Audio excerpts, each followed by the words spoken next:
UDF സർക്കാർ അധികാരത്തിൽ വന്നപ്പോൾ ഇന്നാട്ടിലെ സാധാരണക്കാരായിട്ടുള്ള ജനങ്ങൾ, കോൺഗ്രസ് പ്രവർത്തകർ, ഉദ്യോഗാർത്ഥികൾ, സാധുക്കളായിട്ടുള്ള മനുഷ്യർ, കഴിഞ്ഞ സർക്കാരിൻ്റെ ഭാഗത്തു നിന്നും ഒരുപാട് കഴിഞ്ഞ സർക്കാരിൻ്റെ ഭാഗത്തു നിന്ന് ഒരുപാട് മർദ്ദനമേറ്റിട്ടുള്ള ആളുകൾ, അവർ ദുരനുഭവങ്ങളുണ്ടായി. ഇവരെല്ലാവരും പ്രതീക്ഷിച്ചിരുന്നത് ഇപ്പോൾ വരുന്ന ഈ UDF സർക്കാർ ഞങ്ങളെ സംരക്ഷിക്കും, ഇതിന് ഉത്തരവാദികളായവരെ കണ്ടുപിടിക്കും, ഇതിനെതിരെ ശക്തമായ നിലപാട് സ്വീകരിക്കും എന്നൊക്കെയാണ്.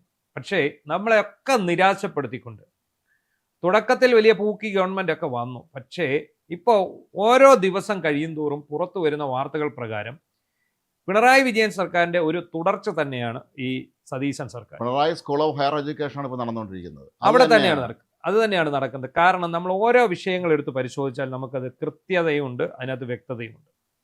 ഇപ്പോൾ ചീഫ് സെക്രട്ടറിയുടെ നിയമനം തൊട്ട് ഗവൺമെൻറ് പ്ലീഡർമാരുടെ നിയമനം, അങ്ങനെ എന്തൊക്കെ നോക്കുക എല്ലാത്തിലും ഈ ഒരു വിഷയം കാണുന്നുണ്ട്. നമുക്ക് അറിയാം, ഏറ്റവും അധികം ചർച്ച ചെയ്യപ്പെട്ട ഒന്നാണ് ഈ AD തോമസ് എന്ന് പറയുന്ന MLA, ആലപ്പുഴ MLAയെയും അജയ് ജുവൽ കുര്യാക്കോസ് എന്ന് പറയുന്ന യൂത്ത് കോൺഗ്രസിൻ്റെ ജനറൽ സെക്രട്ടറിയെയും തലക്കടിച്ച് കൊല്ലാൻ ശ്രമിച്ചു എന്ന് പറയുന്ന ഒരു കേസ്. അതിനകത്ത് ഇപ്പോൾ AD തോമസ് MLA ആയി, അജയ്യ ഇപ്പം PSC സിൻഡിക്കേറ്റ് മെമ്പറാക്കി, PSC മെമ്പറല്ല സിൻഡിക്കേറ്റ് മെമ്പറാക്കി. അപ്പോൾ അങ്ങനെ രണ്ടുപേരെയും 2 പോസ്റ്റിലൊക്കെ കൊടുത്തു. പക്ഷേ ഇതിൻ്റെ പേരിൽ ഈ തലക്കടിച്ച് കൊല്ലാൻ ശ്രമിച്ച കേസ് അട്ടിമറിച്ച ഒരാളുണ്ട്. ആരാണ്? MR Ajith Kumar, DGP MR Ajith Kumar. ഈ MR അജിത് കുമാറിന്റെ നിർദ്ദേശപ്രകാരമാണ് ഈ കുട്ടികളെ ഭീകരമായി മർദ്ദിച്ചത്. ആ മർദ്ദനം അപ്പം UDF സർക്കാർ അധികാരത്തിൽ വന്നതിൻ്റെ പിറ്റേന്ന് അന്ന് തന്നെ ആദ്യം പ്രഖ്യാപിക്കുന്ന ഒരു SIT ആണ്. എന്തിനാണ്? ഈ ആലപ്പുഴയിലെ രക്ഷാപ്രവർത്തനത്തിൽ അന്വേഷണം നടത്തുന്നതിന് വേണ്ടി ഷൗക്കത്ത് അലിയെ പോലുള്ള വളരെ മിടുക്കനായ ഒരു ഉദ്യോഗസ്ഥനെ നിയമിച്ചു പ്രതീക്ഷിച്ചു. എന്നിട്ട് വലിയ തോതിൽ അന്വേഷണം ആരംഭിക്കുന്നു. അന്വേഷണം ആരംഭിച്ച് നേരെ ചെന്ന് എത്തുന്നത് ഈ പറയുന്ന MR അജിത് കുമാറിലേക്കാണ്. MR അജിത് കുമാറിനെതിരെ എല്ലാ ഉദ്യോഗസ്ഥരും മൊഴി കൊടുത്തു. ഈ ആദ്യത്തെ അന്വേഷിച്ച് DYSP ചൈത്ര തെരേസ ജോണിന്റെ റിപ്പോർട്ട്, അന്നത്തെ ആലപ്പുഴ SP ആയിരുന്ന ഇയാൾ പറഞ്ഞേച്ച റിപ്പോർട്ട് തിരുത്താൻ പറഞ്ഞേച്ച SIമാര്, അതെ, അവരെ ഈ ആൾക്കാരെല്ലാം എന്തുകൊണ്ടാണ് ഞങ്ങൾ റിപ്പോർട്ട് തിരുത്തി, ഞങ്ങളുടെ അജിത്ത് പറഞ്ഞിട്ടാണ്, എന്നിട്ട് ഇവർ പൊട്ടിക്കരഞ്ഞു. ഈ അന്വേഷണ സംഘത്തിന് മുമ്പിൽ പൊട്ടിക്കരഞ്ഞു. ഒരാൾ കുഴഞ്ഞു വീണു. അത്രയും മാനസിക സമ്മർദ്ദം സഹിക്കാൻ വയ്യാതെ കുഴഞ്ഞു വീണ കഥ വരെ വന്നു. അപ്പോൾ എല്ലാ ഉത്തരവാദിത്വവും അജിത്തിന്റെ തലയിലേക്കാക്കി കൃത്യമായ റിപ്പോർട്ട് ഷൗക്കത്ത് അലി എന്ന് പറയുന്ന SP DGPക്ക് സമർപ്പിച്ചു. ഇത് സമർപ്പിച്ചിട്ട് ഇപ്പം 2-3 ആഴ്ചയായി. ആ റിപ്പോർട്ട് അവിടെ പൂഴ്ത്തി വെച്ചിരിക്കുകയാണ്.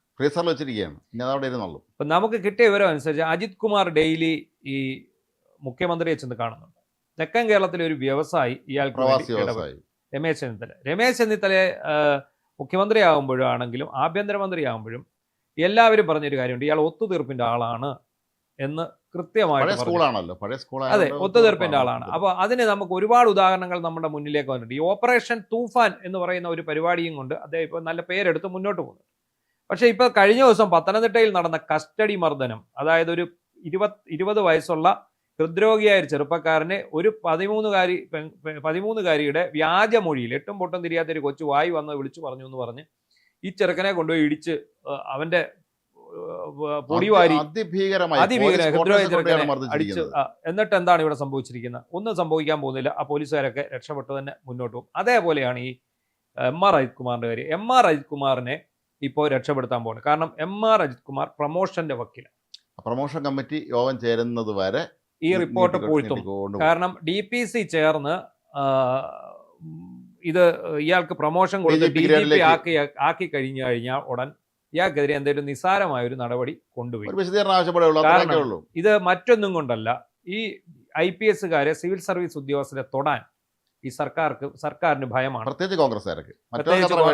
കാരണം ഇത് ഇങ്ങനെ ഒരു കീഴ്വഴക്കം ഇവിടെ ഉണ്ടാക്കപ്പെടും എന്നുള്ളത് നമുക്കറിയാം.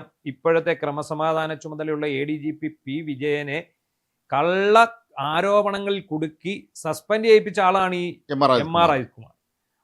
അന്നേരം സസ്പെൻഡ് ചെയ്യാമായിരുന്നു. ഇപ്പൊ MR അജിത് കുമാർ നിങ്ങളുടെ കൂട്ടത്തിൽ 2 പിള്ളേരെ അടിച്ച് മൃതപ്രായരാക്കിയ കേസ് അട്ടിമറിക്കാൻ സാധ്യത ഉണ്ടായിരുന്ന അത്ര മാരകമായ രീതിയിലാണ് മർദ്ദനം നടന്നത്. അപ്പോ ഇതിന്റെ അന്വേഷണം ത്വരിതഗതിയിൽ മുന്നോട്ട് പോയി. ത്വരിതഗതിയിൽ തന്നെ റിപ്പോർട്ട് സമർപ്പിച്ചു. ഇവിടുത്തെ ജനങ്ങൾ ഒന്നടങ്കം കൈയടിച്ചു. അതാണ്ട് കൃത്യമായ നീതി പുലരുന്നു, കൃത്യമായിട്ടുള്ള കാര്യങ്ങൾ പുലരുന്നു. പക്ഷേ അത് അവിടെ തീർന്നു.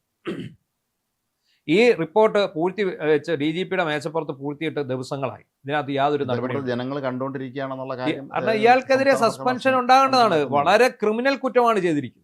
അതീവ ഗുരുതരമായ നമ്മൾ അല്ലാത്തൊരു വ്യക്തിയാണ് ചെയ്തിരുന്നതെങ്കിൽ അതെ, ഇത് വലിയ അതീവ ഗുരുതരമായ കുറ്റകൃത്യമാണ്. അയാളെ രക്ഷിക്കാനുള്ള നീക്കം കൊണ്ടുപിടിച്ച് നടക്കുകയാണ് രമേശ് ചെന്നിത്തലയുടെ ഓഫീസിൽ നിന്ന്. അത് രമേശ് ചെന്നിത്തല അറിയാതെ ഇത് നടക്കില്ല, VD സതീശൻ അറിയാതെ ഇത് നടക്കില്ല. കൃത്യമായി നിങ്ങൾ വഞ്ചിച്ചിരിക്കുന്നത് ഈ നാട്ടിലെ ജനങ്ങളെ മാത്രമല്ല, നിങ്ങളെ അധികാരത്തിലേറ്റാൻ വേണ്ടി തങ്ങളുടെ ജീവൻ വലി കൊടുത്തു എന്ന് തന്നെ പറയാം. കാരണം അതുപോലെ ഇവർ അടി വാങ്ങിച്ചു. അല്ല അവരെ പിന്നെ ഇവർക്ക് അധികാരം കിട്ടിക്കഴിഞ്ഞാൽ പിന്നെ പാർട്ടി പ്രശ്നമല്ലല്ലോ. പാർട്ടിക്കാർ MLA എഡ് തോമസ് MLA അത് മതി, ശരി, ഹാപ്പി. ജുവല് സിൻഡിക്കേറ്റ് മെമ്പറായി, ശരി, പരിഹരിച്ചിരിക്കുന്നു. ഇനി അജിത് തോസ്താർ ജീവിച്ചോട്ടെ. ഇനി ചിലപ്പോൾ അയാളൊന്ന് പറഞ്ഞാൽ ഞാൻ നിങ്ങളെ വിധേയനായിരിക്കാം, ഇനി നിങ്ങൾ പറയുന്നവനെ വേണമെങ്കിൽ ഇതുപോലെ കൊണ്ട് കൈകാര്യം ചെയ്യാനൊക്കെ ഞാൻ വേണമെങ്കിൽ വരാമെന്ന് പറഞ്ഞാണ്. അപ്പം സ്വാഭാവികം നമ്മുടെ ആളാവും. അല്ല, ഈ ഇവരുടെ ചോര കൊണ്ടാണ് നിങ്ങളിപ്പോൾ കസേരകളിൽ ഇരിക്കുന്നത്. അവരുടെ ചോരയുടെ ഗന്ധവും വിയർപ്പിൻ്റെ ഗന്ധവും ഉണ്ട് ഈ കസേരയ്ക്ക്. ഇതുപോലെ ഈ നാട്ടിലെ നൂറുകണക്കിന് സാധാരണക്കാരായ കോൺഗ്രസ് പ്രവർത്തകരുടെ ഇതുണ്ട്, പാവപ്പെട്ട ജനങ്ങളുടെ പിന്തുണ, പിന്നെ മാൻഡേറ്റ് ആണ്. പക്ഷെ ഇതൊന്നും കണ്ടില്ലെന്ന് നടിച്ച് ഒരു സിവിൽ സർവീസ് ഉദ്യോഗസ്ഥനെ സംരക്ഷിക്കുക എന്നുള്ളത് ഈ സർക്കാരിനെ സംബന്ധിച്ചിടത്തോളം വളരെ നാണക്കേടാണ്. ഇവർക്ക് പേടിയില്ലാത്ത ആരെങ്കിലും ഉണ്ടോ? സമുദായ നേതാക്കളെ മുഴുവൻ പേരും പേടിയാണ്, സിവിൽ സർവീസ് ഉദ്യോഗസ്ഥന്മാരെ മുഴുവൻ പേരെയും പേടിയാണ്. ഇതൊക്കെയാണ് ഇവർ കരുണാകരനെ പോലെ ഒരാളെ കണ്ടുപിടിക്കണമെന്ന് പറഞ്ഞിട്ടുള്ളത്. ഇത്തരം കാര്യങ്ങളൊന്നും ആരും എന്ന് പറഞ്ഞാലും കരുണാകരനെ സമ്മതിക്കില്ലായിരുന്നു. കർശനമായ നിലപാടിനെ സ്വീകരിക്കുമായിരുന്നു. പക്ഷേ ഇവര് ഈ ആദ്യം പൂക്കിയൊക്കെ വന്നിട്ടെങ്കിൽ പോലും ഇപ്പം എല്ലാം പൂക്കിയായി പോയി, ഒന്നും സംഭവിക്കുന്നില്ല. എല്ലാവരും ചിരിച്ചു കാണിക്കുന്നുണ്ട്, അത്രയാണ്. ഇത് മിക്കവാറും ഇത് 5 വർഷം ആകുമ്പോഴത്തേക്ക് അഡ്വക്കേറ്റ് ജയശങ്കർ എന്ന് പറഞ്ഞതുപോലെ ഇവരെയാണല്ലോ തിരഞ്ഞെടുത്തത് എന്ന് ജനങ്ങൾ അന്ന് പശ്ചാത്തലത്തോട് ഓർക്കുന്നു അദ്ദേഹം പറഞ്ഞത്. അത് ഏതാണ്ട് ശരിയായിക്കൊണ്ടിരിക്കുകയായിരിക്കും. 2029 ചിലപ്പോൾ ഇലക്ഷൻ നടക്കാനുള്ള സാധ്യത നിലകളാൻ കഴിയില്ല. അങ്ങനെയാണെങ്കിൽ ഇനി 3 വർഷം തികച്ചില്ല അതിന്. ഇപ്പം നമുക്കറിയാം ജനത്തിന് ഏറ്റവും ഇപ്പം SNDP സംരക്ഷണ സമിതി വളരെയേറെ പ്രതീക്ഷയോടാണ് രമേശ് ചെന്നിത്തലയെ കണ്ടത്. എന്തിനു വേണ്ടി? KK മഹേശന്റെ ഭാര്യ വെള്ളാപ്പള്ളി നടേശന്റെ നേതൃത്വത്തെ പരാതി, ഒരു പരാതി കിട്ടിയിട്ട് അനങ്ങാതിരിക്കുക, ഒന്ന് പ്രതികരിക്കുക പോലും ചെയ്തില്ല. എന്നിട്ട് അതേക്കുറിച്ചൊരു ചോദ്യം വന്നപ്പോൾ ഇയാൾ പരിഹസിക്കുകയാണ് ചെയ്തത്. ഈ ആഭ്യന്തരമന്ത്രി അയാൾ പരിഹസിക്കുകയാണ് ചെയ്തത്. കാരണം ഒരിക്കലും അത് നല്ല ഒരു പ്രവണതയല്ല. ഈ പരിഹസിക്കാൻ തക്കതായിട്ട് എന്താണ് ഇതിനകത്തൊന്നും ഇല്ല, ചുമ്മാ കള്ളക്കേസാണ്, അല്ലെ കള്ളപ്പരാതിയാണ്. ഈ നാട്ടുകാർക്ക് മുഴുവൻ, ഈ സമുദായങ്ങൾക്ക് മുഴുവൻ അറിയാവുന്ന കാര്യമാണ് വെള്ളാപ്പള്ളി നടേശനെ പോലെ ഒരാൾ ഒരു ക്രൂരൻ എന്ന് തന്നെ പറയണം. അയാൾ കാരണമാണ് ആ പാവപ്പെട്ട യൂണിയൻ. അപ്പൊ ഈ ശരിക്കും പറഞ്ഞാൽ കളങ്കിതരെ ആളുകളെ സംരക്ഷിച്ച പിണറായിയുടെ അതേ നിലപാട് തന്നെ, ഒരു സംശയം വേണ്ടല്ലോ. ഇത് തന്നെയല്ലേ നടക്കുന്നത്. എത്രയോ കോൺഗ്രസ് പ്രവർത്തകർ, യൂത്ത് കോൺഗ്രസ് പ്രവർത്തകർ ഫേസ്ബുക്കിൽ കുറിപ്പുമായി ഇറങ്ങിക്കഴിഞ്ഞു. എന്താണ് സംഭവിക്കുന്നത്? അതായത് നിങ്ങളെ ആരാണോ ദ്രോഹിച്ചത് അവരെ സംരക്ഷിക്കാനും അവരെ തുടർഭരണത്തിൽ കൊണ്ടുവരാനും ആ തുടർഭരണത്തിൽ അവരെ വെച്ച് മുന്നോട്ട് പോകാനും ഇപ്പം തന്നെ അന്വേഷണ ഉദ്യോഗസ്ഥർ, പോലീസ് ഉദ്യോഗസ്ഥർ, അങ്ങനെ പല ആൾക്കാർ. ഇതെല്ലാം പിണറായി കാലത്ത് പിണറായിക്ക് വേണ്ടി വിടുപണി ചെയ്ത് ഒരുപാട് യൂത്ത് കോൺഗ്രസ് പ്രവർത്തകരുടെ മേൽ, അല്ലെ കോൺഗ്രസ് പ്രവർത്തകരുടെ മേൽ കള്ളക്കേസ് എടുത്തവരാണ്. ഒരുപാട് നിരപരാധികളെ കള്ളക്കേസ് കുടുക്കിയവരാണ്, അല്ലേ? അതാണ് ഈ 86 പ്രിഡിഗ്രി ബോർഡ് സമരകാലത്ത് അന്നത്തെ SFI ക്രൂരമായി മർദ്ദിക്കാൻ നേതൃത്വം നൽകിയ ചില ഉന്നത ഉദ്യോഗസ്ഥന്മാർ പിന്നെ അടുത്ത് നാനാ സർക്കാർ വന്നപ്പോൾ നാനാരുടെയും ആ സർക്കാരിലും പ്രിയപ്പെട്ടവരായി നല്ല പോസ്റ്റ് കിട്ടി. അത് 91 കരുണാകരൻ തിരിച്ചു വന്നപ്പോൾ വീണ്ടും കരുണാകരൻ്റെ ആളായവർ, അതും നല്ല പോസ്റ്റ് കിട്ടി. അപ്പോൾ ഇതൊക്കെ ഈ അജിത് കുമാറിനെ പോലുള്ള ആളുകൾ തന്നെയാണ് ഇന്നത്തെ മികച്ച മാതൃക എന്ന് കരുതിക്കൊണ്ട് വേണം ഇനി ബാക്കി പിന്നാലെ. പക്ഷെ അതിനെ ഒരു കാരണം നിങ്ങൾ ഒരു കാര്യം ഓർത്തോളുക, പണ്ടത്തെ പോലല്ല ജനം പൊട്ടന്മാരല്ല. അത് മാത്രം നിങ്ങൾക്ക് ചിന്തിക്കാനുള്ള ഒരു അവസരം തരികയാണ്. കാരണം നമുക്കറിയാം പിണറായി വിജയൻ ഇവിടെ തേനും പാലും ഒഴുക്കി എന്ന് പറഞ്ഞ് അയാൾ കാണിക്കാത്ത പരിപാടികളൊന്നും. രണ്ടാമത് അയാൾ എങ്ങനെയൊക്കെ അധികാരത്തിൽ വന്നു, മൂന്നാമത് വന്നപ്പോൾ ജനം തൂത്തെറിഞ്ഞു. എന്തുകൊണ്ടാണ്? ഏറ്റവും കൂടുതൽ ആൾക്കാരെന്നാ ഇവിടുത്തെ ഏറ്റവും കൂടുതൽ തൊഴിലില്ലാത്ത ചെറുപ്പക്കാരുടെ വോട്ടുകൾ കൊണ്ടാണ് ഇയാൾ തോറ്റത്. കോൺഗ്രസ് ജയിച്ചത് അതുകൊണ്ടാണ്. എന്താണ്? PSC ഓഫീസിൽ PSC ക്രമക്കേട്, എല്ലാം ക്രമക്കേടല്ലേ ഇപ്പോൾ എല്ലായിടത്തും. അതാ നൂറുകണക്കിന് സഖാക്കന്മാരെ പിൻവാതിലൂടെയും നിയമപരമായിട്ടും നിയമിച്ചു. എങ്ങനെ നിയമപരമായിട്ട് നിയമിക്കാന്ന്? PSC മുഖേന. ഈ സർക്കാർ ഓർക്കേണ്ട ഏറ്റവും പ്രധാനപ്പെട്ട കാര്യം, ഈ MP ഗോവിന്ദനെയും പിണറായി വിജയനെയും ചവിട്ടിയെടുത്ത് വെളിയിൽ കളഞ്ഞിട്ട് ബാക്കിയുള്ള നേതാക്കന്മാരെല്ലാം കൂടെ സംഘടിതമായ രീതിയിൽ നീങ്ങുകയാണെങ്കിൽ CPM അത്ര മോശം, CPM വിലവർത്തനം കഴിയില്ല. അവർ ശക്തമായ അടുത്തുള്ള പാർട്ടി തന്നെ അല്ല. ആ രണ്ടെണ്ണത്തിനടുത്ത് ദൂരെ കളഞ്ഞാൽ പിന്നെ ഇവിടെ കോൺഗ്രസ് തിരിഞ്ഞു നോക്കണ്ട. അതാണ് ഇവിടെ സംഭവിക്കാൻ പോകുന്നത്. കാരണം അത് ആ രണ്ടെണ്ണത്തിന്റെ കൂടെ P ശശി എന്ന് പറയുന്ന വേറൊരു മരപ്പാഴൂടുണ്ട്, അതിനെ കൂടെ എടുത്ത് കളയണം. ഇത്ര എണ്ണത്തിനെ എടുത്ത് കളഞ്ഞ് ഈ അജിത് കുമാറിനെ പോലെയുള്ള ഉദ്യോഗസ്ഥരെ 7 ഇല തടിപ്പിക്കാതിരുന്നുകൊണ്ട് നല്ല രീതിയിൽ ഭരണം മുന്നോട്ട് കൊണ്ടുപോയി ഇവിടുത്തെ ജനങ്ങൾ ഒന്നടങ്കം CPM-നൊപ്പം നിൽക്കും. അത് ഇപ്പൊ VD സതീശൻ അങ്ങോട്ട് കയറിയിട്ടേ ഉള്ളൂ. കയറി അയാൾ ഉരുണ്ട് പറഞ്ഞ് ഇതിലെയൊക്കെ രക്ഷപ്പെട്ട് പോകുന്നുണ്ട്. പക്ഷേ രമേശ് ചെന്നിത്തല അടക്കമുള്ള മറ്റു മന്ത്രിമാർ പണ്ടത്തെ ഒത്തുതീർപ്പ് രാഷ്ട്രീയത്തിന്റെ ഭാഗമായിട്ട് മുന്നോട്ട് വന്നാൽ രാഷ്ട്രീയത്തിലെ കള്ളക്കളികളെല്ലാം ജനം തിരിച്ചറിഞ്ഞു കഴിഞ്ഞു. പോരെങ്കിൽ ന്യൂ ജനറേഷൻ തിരിച്ചറിഞ്ഞു കഴിഞ്ഞു. അവരുടെ വോട്ട് കൊണ്ടാണ് നിങ്ങൾ അധികാരത്തിലേറിയത്.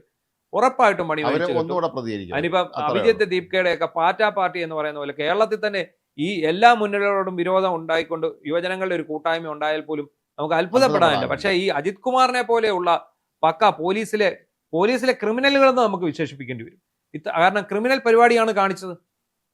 എത്ര ആൾക്കാരെ കള്ളക്കേസ് കുടുക്കി, എത്ര ആൾക്കാരെ പിടിച്ച് ജയിലിലിട്ടു, എത്ര മർദ്ദിക്കാൻ നിർദ്ദേശം കൊടുത്തു, എല്ലാം ചെയ്ത് അവസാനം റിപ്പോർട്ടും കൂടെ തിരുത്തി എഴുതിയിട്ടും കൂടെ ഇനി നടപടി എടുക്കാതെ സംരക്ഷിച്ച് അതെങ്കിലും പ്രവാസി വ്യവസായിയുടെ വാക്കും കേട്ടുണ്ട്, അതല്ലെങ്കിൽ വേറെ സമുദായ നേതാക്കന്മാരുടെ വാക്കും കേട്ടുകൊണ്ട് ഇവരെയൊക്കെ സംരക്ഷിക്കാൻ ഇറങ്ങിയാൽ ഇതിൽ ജനം പ്രതികരിക്കുക തന്നെ ചെയ്യും.